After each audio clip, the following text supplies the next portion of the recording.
지금 뭐라고 하셨어요? 한국이라고요? 장난해요? 여기 지금 유럽에서 한국으로 인해 엄청난 일이 벌어졌다고 하는데요.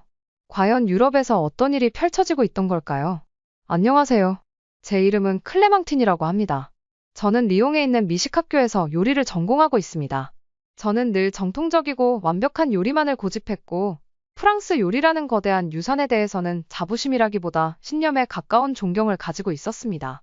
특히 저는 향에 매우 민감한 사람이었어요. 강한 발효향을 맡으면 두통이 생기거나 속이 울렁거리기도 했고, 그래서 블루치즈조차도 일정 이상 숙성된 건 가까이 하지 않았습니다. 그렇기 때문에 저에게 김치나 된장 같은 한국의 발효 음식은 굳이 표현하자면 미각의 영역이 아닌 혐오의 영역에 가까운 것이었어요. 프랑스에서도 한식당 근처를 지나갈 때면 저는 괜히 숨을 참고 빨리 지나갔을 정도입니다. 제 친구들이 "너는 정말 예민하다" 라고 말할 정도였고, 저 스스로도 그 점을 인정했습니다. 그러던 어느 날 뜻밖의 소식이 학교 게시판을 통해 전해졌습니다. 해마다 단 한 명의 학생에게만 주어지는 해외 미식 연수 프로그램의 선발자로 제가 선정되었다는 소식이었어요. 이 프로그램은 수업 성적, 실습 평가, 교수 추천 등 수많은 기준을 통과해야만 받을 수 있는 말 그대로 영예로운 기회였습니다. 손에 쥔 결과는 분명 기쁘고 설레는 것이었지만 이상하게도 제 가슴은 뛰지 않았습니다. 왜냐하면 연수 대상 국가가 뜻밖에도 한국이었기 때문이었어요. 처음 안내 자료를 받았을 때 저는 당연히 전통적인 미식의 중심지인 이탈리아나 현대 조리 기술의 각축장이 된 미국을 떠올렸습니다. 최소한 북유럽 정도는 예상했기에 종이에 적힌 한식문화 연구교류 연수 프로그램이라는 문구를 마주했을 때 솔직히 당혹감부터 느껴졌어요. 이건 실수 아닐까? 내가 지원한 건 미식 연수이지 외교 사절단이 아닌데. 순간 제 머릿속에는 그동안 무심코 지나쳐왔던 한식에 대한 고정관념들이 떠오르기 시작했습니다. 김치, 된장, 고추장, 발효, 마늘, 젓갈. 제게는 익숙하지 않은 재료들이었고, 무엇보다도 향에 극도로 민감한 저는 예전 파리의 한 지하철역에서 우연히 맡았던 지독하게 자극적인 냄새를 아직도 생생하게 기억하고 있었기에 그때의 불쾌한 인상이 제 결정에 강하게 영향을 미치고 있었습니다. 며칠 뒤 교수님과의 1대1 면담 자리에서 저는 솔직하게 제 생각을 털어놓았어요. 정말 이해가 되지 않습니다, 교수님. 한국은 아직도 변두리의 이미지가 강하고 향부터가 너무 강한 음식이 많은데요. 김치 냄새만 맡아도 머리가 지끈거리는데 그런 곳에서 어떻게 정통 요리를 연구한단 말인가요? 제 말은 분명 무례할 수도 있었지만 저는 그게 솔직한 저희 감정이라 생각했고 감정을 숨기지 않는 편이 오히려 교수님에 대한 예의라고 여겼습니다. 하지만 교수님은 놀라울 정도로 차분한 표정으로 제 말을 다 듣고 나서 잠시 뜸을 들인 후 조용히 입을 여셨어요. 클레망틴, 지금 너의 반응은 놀랍지 않단다. 오히려 아주 흔해. 하지만 너는 항상 요리를 철학으로 접근해왔지. 그럼 한번 생각해보렴. 발효라는 건 시간과 자연이 함께 만든 결과물이야. 프랑스에도 그런 음식이 있지 않니? 에프아스 치즈, 바게트, 와인 다 발효야. 그런데 왜 한식의 발효만 냄새라고 생각하는 걸까? 그 한마디가 저를 멈춰 세웠습니다. 맞습니다. 제가 사랑하고 존경하던 프랑스 요리 안에도 수많은 발효 식품이 존재했으며 그 향조차도 기품이라는 언어로 포장되곤 했습니다. 그런데 한국의 발효 음식만을 불쾌한 냄새로 규정했던 저의 태도는 지금 돌이켜보면 오만함 그 자체였어요. 교수님은 덧붙여 말씀하셨습니다. 내가 가게 될 학교는 단순한 조리 교육 기관이 아니야. 문화와 정서를 함께 배우는 곳이지. 한식은 요즘 단순한 민속 음식이 아니라 세계 고급 레스토랑에서 실험과 융합의 중심에 있어. 너는 그런 변화를 받아들일 준비가 되어 있는 사람이야. 저는 그 말을 듣는 순간 머리로는 이해할 수 있었지만 마음이 따라가지 않았습니다.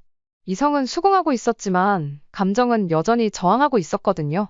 며칠 후 저는 학우들과 함께 주말 저녁 모임을 갖게 되었습니다. 그 자리는 원래 소박한 축하의 자리였고 저는 자연스럽게 해외 연수 이야기를 꺼냈어요. 하지만 이야기를 꺼내자마자 분위기는 미묘하게 흔들리기 시작했고 곧 누군가가 질문을 던졌습니다. 진짜로 한국에 갈 거야? 왜 거기야? 너 원래 전통 프렌치 쪽 아니었어? 그 질문은 단순한 호기심처럼 보였지만 그 이면에는 일종의 기대와 실망이 섞인 뉘앙스가 담겨 있었습니다. 다른 친구는 반쯤 농담처럼 이렇게 말하기도 했습니다. 김치 때문에 한식당 앞에도 못 지나가겠다고 했던 애가 이제 김치의 나라에 간다고. 그 순간 모두가 웃었습니다. 하지만 저는 웃지 못했습니다. 아니, 웃지 않았습니다. 그 웃음은 농담이라기보다는 제가 쌓아올린 정체성의 금이 간 틈을 조롱하는 듯한 울림이었고, 그 안에는 내가 스스로도 아직 받아들이지 못한 선택을 남들이 먼저 비웃어버린 느낌이 들어버렸기 때문이었어요. 분명한 것은 저 스스로도 아직 이 결정에 대해 확신이 없다는 사실이었습니다. 머릿속에서는 수십 번이고 논리를 정리했지만 감정은 언제나 그 논리에 뒤처졌고 설득은 어느새 자기 기만처럼 들려오기 시작했습니다. 한국이라는 낯선 땅, 익숙하지 않은 향, 정체 모를 재료들, 그 모든 것은 여전히 저에게 두려움의 대상이었어요. 하지만 저는 그렇게 주춤한 채 멈춰 설 수 없었습니다. 왜냐하면 저는 늘 완벽하고 일관된 모습으로 남고 싶어 했기 때문입니다. 수업 시간마다 저를 롤모델로 삼았던 학생들, 그리고 제게 연수 기회를 준 미슐랭 출신의 교수님, 그분의 눈앞에서 실망스러운 선택을 하는 것은 그 자체로 제 자존심을 배신하는 일처럼 느껴졌습니다. 밤 늦게 교수님께 이메일을 보냈습니다. 메일을 쓰는 손은 느렸고 머리말 하나, 문장 하나를 쓰는데 몇 번이나 손이 멈춰섰습니다. 그러다 결국 길고 복잡한 말을 모두 지우고 단 한 문장만 남겼어요. 제가 가겠습니다. 받아들이겠습니다. 그 순간 제 마음은 평온하지 않았습니다. 오히려 마지못해 넘어선 절벽 끝의 발끝처럼 위태롭고 낯설었습니다. 저는 그저 실망시키고 싶지 않았고 포기했다는 말을 듣고 싶지 않았습니다. 어쩌면 그것이 진심에서 비롯된 선택이 아니라는 걸 알면서도 저는 포장된 책임감과 자존심이라는 껍데기를 입고 한국으로 떠나게 되었어요. 비행기가 착륙한 순간 저는 창밖으로 펼쳐진 풍경보다도 기내 천장 위에 켜진 안내등을 바라보며 긴 한숨을 내쉬었습니다. 여전히 마음속 어딘가에는 이건 내 자리가 아니야라는 불편한 감정이 자리 잡고 있었고, 그 감정은 아무리 억지로 감춰보려 해도 표정이나 말투 끝에서 드러나고 말았습니다. 인천공항은 예상했던 것보다 훨씬 현대적이고 정돈된 공간이었어요. 유리창을 타고 들어오는 자연광은 은은하게 반짝였고 천장 아래로는 분주히 움직이는 사람들의 흐름이 질서 있게 이어지고 있었죠. 그러나 주변의 청결함과는 상관없이 제 마음 한구석은 여전히 긴장으로 얼어붙은 채 그 풍경 속에 스며들지 못하고 있었습니다. 연수 첫날은 주로 오리엔테이션과 캠퍼스 투어로 구성되어 있었어요.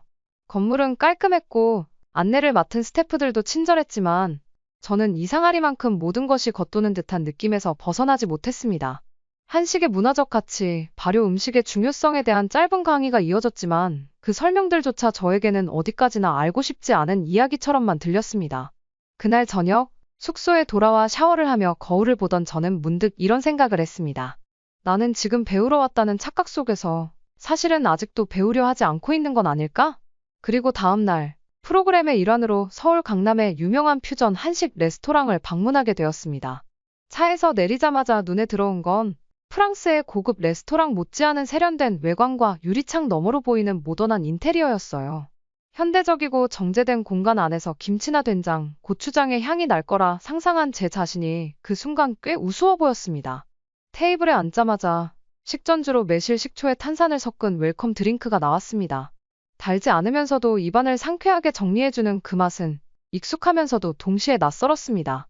왜 이런 맛을 프랑스에선 느껴본 적이 없었지? 라는 생각이 순간 스쳐 지나갔고, 그렇게 시작된 코스는 예상치 못한 전개로 이어졌어요. 매실 소스를 곁들인 오리불고기가 메인 요리로 나왔을 때 저는 잠시 손을 멈추고 플레이팅을 들여다봤습니다. 마치 누가 프랑스 고급 요리의 미학적 정수를 익힌 뒤 그것을 한국 재료로 재조합한 것 같은 모습이었고, 접시에 배치된 매실젤리, 수창을 머금은 오리고기, 그리고 고추기름을 아주 얇게 들이운 부추 피레까지 모든 요소가 조화 속에 긴장감을 담고 있는 듯한 구성이었어요. 처음 한 입을 베어 물었을 때 제 안에서 예상과 실제가 충돌하는 진동이 느껴졌습니다. 오리는 기름지지만 무겁지 않았고 매실의 산미는 단순한 소스가 아니라 맛의 설계를 주도하는 축이었습니다. 더 놀라운 것은 된장 마요를 얹은 전복구이였는데 그 된장의 향은 제 기억 속 불쾌했던 그것과 전혀 달랐고 오히려 마요네즈의 느끼함을 잡아주는 역할을 하고 있었어요. 입안에서는 고소함, 짭조름함, 바다의 감칠맛이 파도처럼 번졌고 그 조합은 제가 미슐랭 레스토랑에서 경험했던 풍미의 계단식 상승 구조를 그대로 답습하고 있었습니다.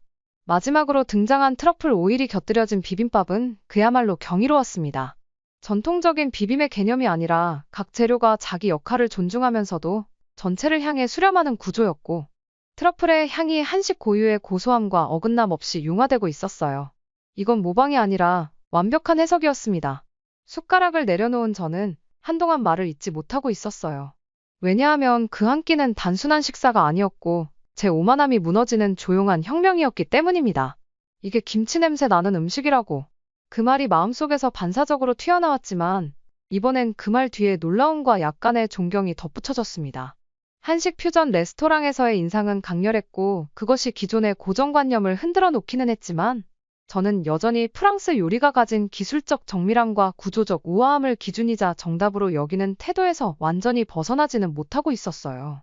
심지어 마음속 어딘가에는 그 인상이 단지 한 끼의 예외적인 연출일 뿐 한식 전체를 설명할 수 없다는 생각도 어렴풋이 남아있었죠. 그런 상태에서 접하게 된 것이 바로 한국 미식학교에서 진행하는 팀 프로젝트 과제였습니다. 과제의 주제는 다소 도발적이었습니다. 세계 요리와 한식의 융합을 통해 새로운 미식 언어를 창조하라. 말 그대로 두 개의 문화와 철학이 충돌하고 협업해야 하는 작업이었고, 저는 5명으로 구성된 팀의 일원으로 배정되었으며, 그 팀에는 지훈이라는 한국 학생이 포함되어 있었습니다.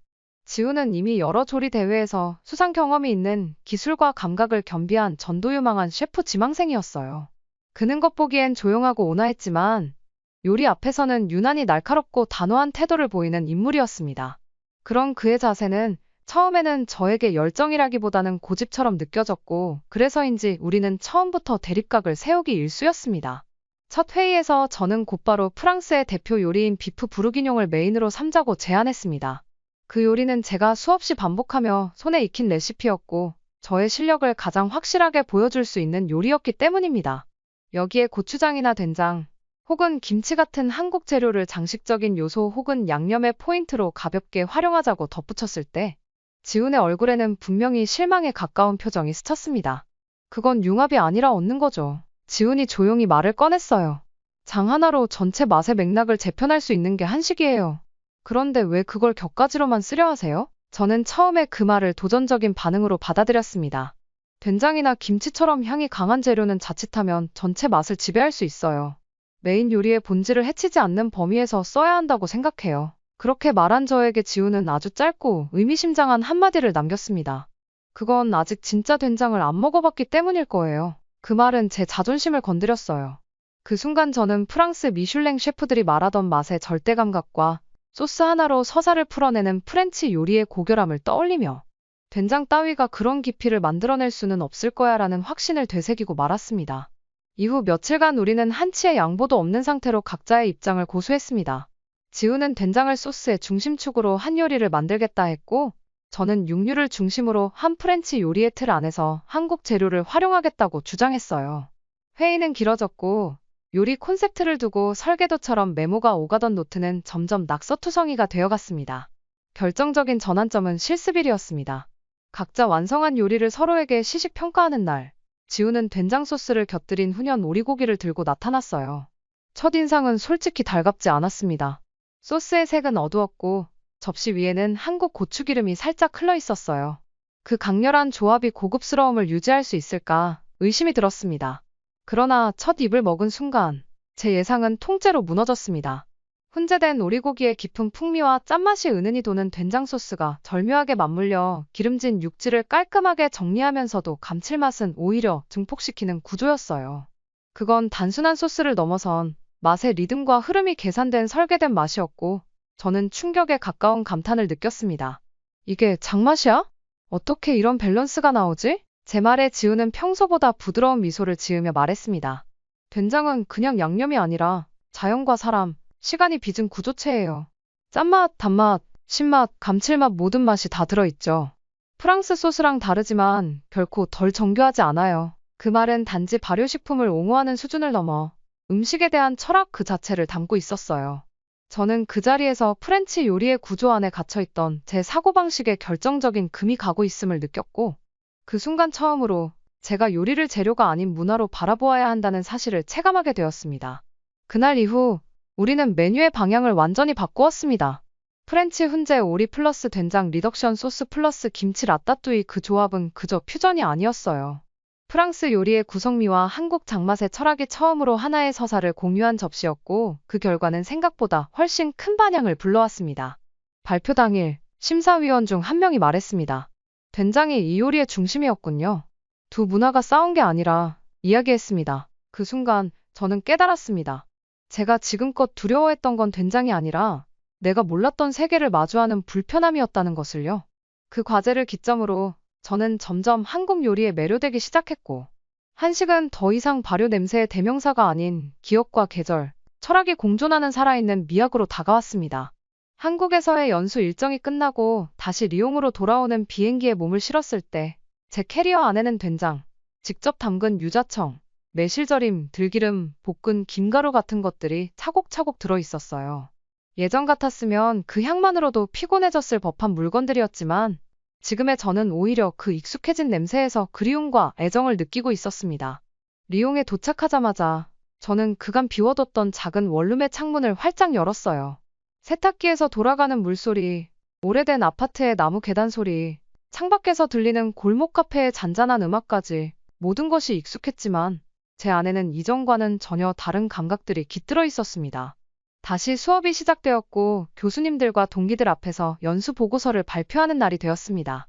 저는 발표날 직접 만든 한식 기반의 코스 요리를 준비해 한식을 알려주고 싶다고 이야기했습니다. 에피타이저는 된장 버터를 곁들인 바게트 크로스티니, 메인은 고추장 라구를 얹은 프렌치 양갈비, 디저트는 유자청을 곁들인 타르트 타탱이었어요. 처음 요리를 준비한다고 했을 때 동기들의 반응은 의외로 냉소적이었습니다. 한식? 그건 수준 낮은 음식 아니야? 그 냄새 강한 거 말하는 거지? 그걸 프렌치에 섞는다고. 내가? 한식을 한다고. 너 김치도 못 먹었잖아. 그 말들을 듣고도 저는 웃었습니다. 왜냐하면 그 모든 말들이 과거에 제 입에서 나왔던 말과 너무도 비슷했기 때문입니다. 그들은 단지 모르기 때문에 그렇게 말하는 것이었고, 저 역시도 그 무지 속에 있었던 한 사람이었기 때문에 그들을 비난할 수는 없었습니다. 하지만 내가 겪은 변화를 그들에게도 전하고 싶다는 마음이 강하게 들었고, 그래서 저는 말보다는 직접 요리로 보여주기로 마음먹었어요. 요리를 대접하는 날 교수님들은 물론 동기들과 선배, 후배들까지 모두 강의실 겸 시식실로 모였습니다. 요리를 하나하나 내놓을 때마다 모두의 얼굴에는 호기심과 의심이 동시에 떠올랐고, 특히 된장이라는 단어가 언급될 때면 일부 학생은 고개를 살짝 돌리거나 미간을 찌푸리기도 했습니다. 하지만 한 입, 두 입 들어가는 순간 사람들의 표정은 서서히 변하기 시작했어요. 된장의 짭짤함과 버터의 부드러움이 어우러져 바게트 위에서 깊은 풍미를 내고, 고추장 라구는 양고기의 진한 향을 살려내면서도 기존 토마토 베이스보다 훨씬 입체적인 맛을 완성해냈습니다. 그리고 디저트의 유자청은 예상치 못한 산미와 상큼함으로 입가심 이상의 감동을 주었죠. 식사가 끝나고 한동안 조용했던 테이블 위로 조심스러운 기류가 흘렀어요. 마치 누군가 입을 떼기만을 기다리고 있었던 것처럼 숟가락을 내려놓던 친구 중 한 명이 조심스레 말문을 열었습니다. 클레망틴, 나 사실 고추장에 거부감 있었거든. 향도 세고 너무 낯설어서. 근데 이 소스는 진짜 놀랐어. 약간 중독성 있어. 처음인데 익숙하게 느껴진다고 해야 하나? 그 말이 끝나기도 전에 옆에 앉아있던 친구가 잽싸게 말을 이었어요. 맞아. 난 된장이 그저 짠향 나는 발효된 무언가라고만 생각했는데 이건 다르더라. 너가 만든 버터소스랑 섞이니까 마치 고급 치즈랑 흡사한 깊이가 느껴졌어. 향만 강한 게 아니라 그 안에 층이 있더라. 처음이자 충격이었어. 그들은 예전 같으면 절대 입 밖에 내지 않았을 감탄을 연이어 쏟아냈고, 그 순간 저는 미묘한 감정의 파도를 느꼈습니다. 이해받는다는 것, 그리고 오해를 넘어 진심이 닿는다는 것, 그 둘은 전혀 다른 차원의 경험이라는 걸 처음으로 체감한 순간이었어요. 식사 자리는 점점 흥미로움과 진심 어린 질문들로 채워졌습니다. 이거 된장 어디서 사야 해? 고추장 소스는 끓일 때 순서가 중요한 거야? 혹시 너 김치도 직접 담그니? 그 산미가 자연스럽게 녹아있던데. 그들의 말투에는 이제 더 이상 거부감이나 호기심만이 아니라 배우고자 하는 태도가 묻어나고 있었습니다. 그 뒤로 하나둘 학생들이 찾아오기 시작했습니다. 누구는 전통 김치 대신 트러플을 곁들인 무말랭이 샐러드를 만들고 싶다 말했고, 누구는 된장을 바탕으로 프렌치식 크림 소스를 개발해보고 싶다며 제 의견을 물었어요. 그리고 그런 분위기의 변화는 실습실 안에서도 분명하게 드러났습니다. 이전에는 보이지 않던 재료들이 하나둘 등장하기 시작했습니다. 된장 항아리가 구석 선반에 올라왔고, 작은 유리병에 담긴 유자청이 디저트 재료 옆에 놓였으며, 들기름과 고추장, 심지어 직접 말린 김까지도 보이기 시작했습니다. 몇몇 교수님들 역시 제 변화를 지켜보며 조금씩 생각을 바꾸기 시작했습니다. 처음엔 단순한 관심처럼 보였던 시선이 점점 질문으로 바뀌었고, 실습실에서는 한식 재료를 활용한 소스 구성 실험이라는 소규모 연구 세션이 새롭게 생겨나기까지 했습니다. 마침내 한 교수님께서 조심스럽게 말하셨습니다. 이제 우리 학교도 교육 커리큘럼에 한식을 포함시켜야 하지 않을까요? 지금은 더 이상 한국 음식이 이국적인 특수 요리가 아니라 세계 미식의 중요한 흐름이 되어가고 있는 것 같아요. 그 말에 몇몇 교수들이 고개를 끄덕였고 학교 분위기에도 서서히 변화의 기류가 퍼져나가기 시작했어요.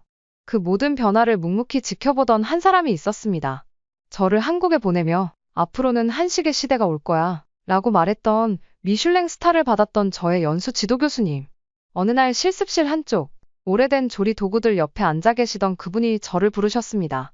클레망틴. 그 목소리에 고개를 돌리자 그는 잔잔한 미소를 머금은 채 저를 바라보고 있었어요. 잠시 저의 접시를 지켜보다가 단 한마디를 던지셨습니다. 내가 뭐라고 했지? 한식이 세계를 이끌 거라고 했잖아. 지금 내 접시를 보면 그 말에 확신이 든다. 그 말은 칭찬처럼 짧았지만 저에게는 누구보다 무게가 믿는 신뢰의 표현이었습니다. 처음에는 냄새조차 견디기 어려워 고개를 돌리던 제가 이제는 그 김치의 숙성된 산미를 조리 시간에 따라 조절하고 소스의 밸런스를 맞추기 위해 된장의 염도와 발효 기간을 비교 분석하는 사람이 되어 있었기 때문입니다. 돌이켜보면 저의 시작은 부끄러움이었습니다.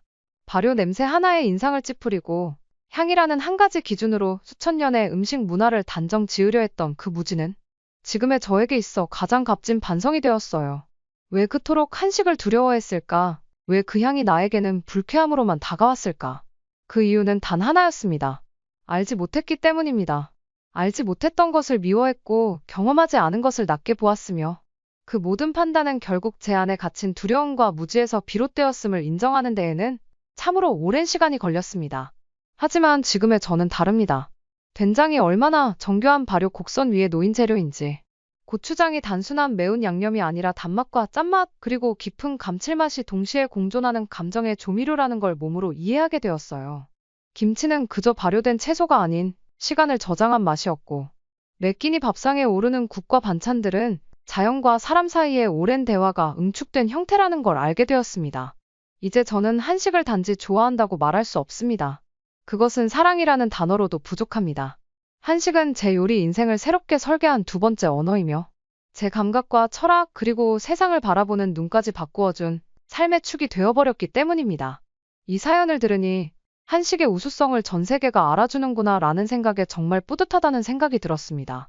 영상을 시청해주신 모든 분들에게 감동과 행운이 가득하시길 바라며 오늘도 시청해주셔서 정말 감사합니다. 구독을 눌러주시면 더 좋은 영상으로 보답해드리겠습니다.